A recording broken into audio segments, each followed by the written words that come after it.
လုံးဝသတင်းထူးပါလုံးဝသတင်းထူးပါဒေါ်နယ်ထရန့်စတင်ပါပြီကျမဒီလိုမျိုးသတင်းအထူးတွေပေါ့နော်တင်လာတယ်မြတ် update ဖြစ်အောင်အခုလေးတွေမှတူတူအခုချက်ချင်းတင်တာပါအဲ့လိုမျိုးစိတ်ဝင်စားတယ်ဆိုလို့ရှိရင်ကျမအပေါင်းလေးနှိပ်ပြီးတော့မှတစ်ဖက်လူတွေပုံမြင်ပါစေလို့ဆန္ဒရှိတဲ့လူများ share ပြီးတော့ repost လေးလုပ်ပေးခဲ့ကြပါနော် okay ပြီးတော့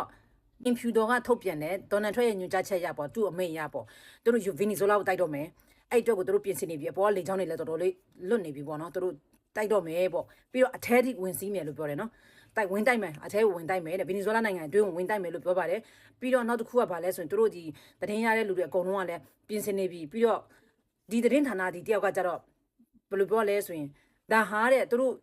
လုံးဝဟိုမဖြစ်တင်ဘူးဗီနီဇွဲလားကိုဒီလိုအထဲထိဝင်စီးပြီးတို့တိုက်တယ်ဆိုတာတဲ့ဖွဲ့စည်းပုံအခြေခံဥပဒေနဲ့မညီနေဘူးတို့လွတ်တော်လူတွေအတန်ထွက်တင်ပြီးလွတ်တော်လူတွေထက်ဆွေးနွေးတင်ပြီးဒါဒေါ်နယ်ထရန့်တူတယောက်ထဲနဲ့တူမျိုးလို့ချင်တယ်လို့မရဘူးဆိုတဲ့ပုံစံပေါ့နော်ဒါတို့ဖွဲ့စည်းပုံဥပဒေနဲ့မညီနေပါဘူးတဲ့လွတ်တော်လူတွေစကားပြောရတော့မယ်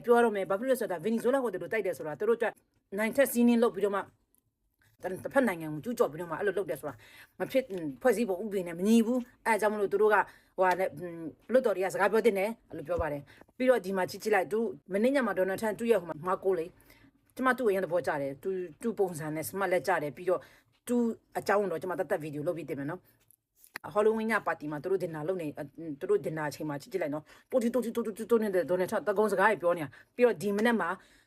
ထုတ်ပြန်လာတယ် White House ကနေပြီးတော့မှဗာလဲဆိုရင်ဗီနီဇိုလာကိုတိုက်ဖို့တို့ပြင်ဆင်နေပြီးညွှန်ကြားချက်ဒေါ်နယ်ထရန့်ရဲ့ညွှန်ကြားချက်ရပြီးတော့မှအခုဒါတွားနေပြီပေါ့နော်ပြီးတော့စစ်စင်ရေးတွေပြီးတော့ဒီ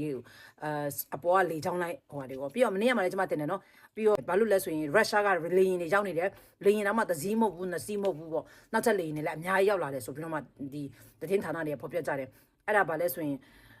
ဗီနီဇိုလာကိုလာကူကြတာပေါ့ပြီးတော့စစ်အင်အားရောလူအင်အားရောလာတယ်လို့ပြောတယ်လူတွေလည်းအများကြီးပဲလို့ပြောတယ်အပေါ်ကနေသူတို့ drone နဲ့ရိုက်ထားလားအဲ့ဒါကိုပြောကြတယ်အားကြောင့်မို့